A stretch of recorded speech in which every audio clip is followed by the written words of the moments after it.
Hello and welcome to Planet News. Here you will find everything new and exclusive. We hope you will join us by pressing subscribe and then like the video.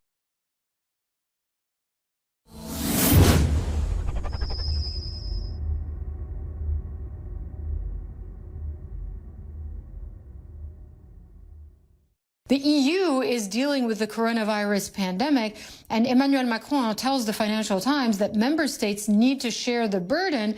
He's calling for a joint virus recovery fund that lets EU countries share the debt that is caused by the pandemic.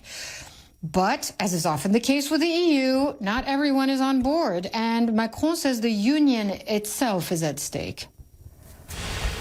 Donc, nous sommes à un moment de vérité qui consiste à savoir. We are at the moment of truth. It consists in knowing if the EU is a political project or a market project. Solely, I think it is a political project. When it is political, what comes first is there are notions of solidarity at stake. The economy depends on it. Melissa Bell joins me now from Bordeaux in France with a closer look. I mean, it's interesting that Brexit really didn't cause as much disunity within the Union as this coronavirus pandemic. And Southern European countries are furious at the EU for not coming to their aid quickly enough. Does Macron have a point here? That's right, Hannah. I think that is because Brexit, in one respect, I think gathered the other members of the European Union together.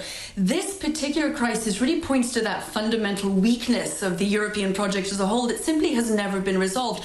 If you cast your mind back a decade to the sovereign debt crisis, there was a very similar mechanism going on. We've seen these last few days a sell-off of Italian, Greek, Spanish, Portuguese government bonds, a widening of the yield with German bonds. And of course, the problem for that is that with the coronavirus, once again, we're having these problems, but with that question of solidarity. Emmanuel Macron, in that interview, pointed out that, look, all economies at the moment, all European economies, however liberal they are economically, are simply having to put aside the old dogmas of their economies so far by doing things like nationalizing wages, essentially nationalizing the financial accounts of businesses within the country.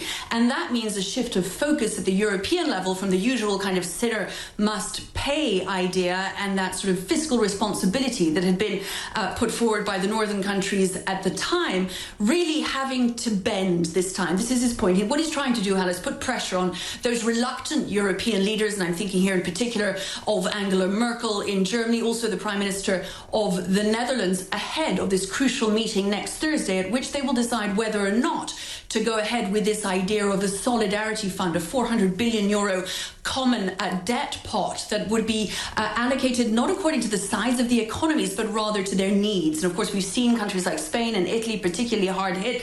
His point is this is about the future of the European idea itself, and this is a real make or break point for the EU. Hannah. You like the video, I share it in the channel, and you share the video with your friends. It is more support for us to develop from ourselves always. Thank you.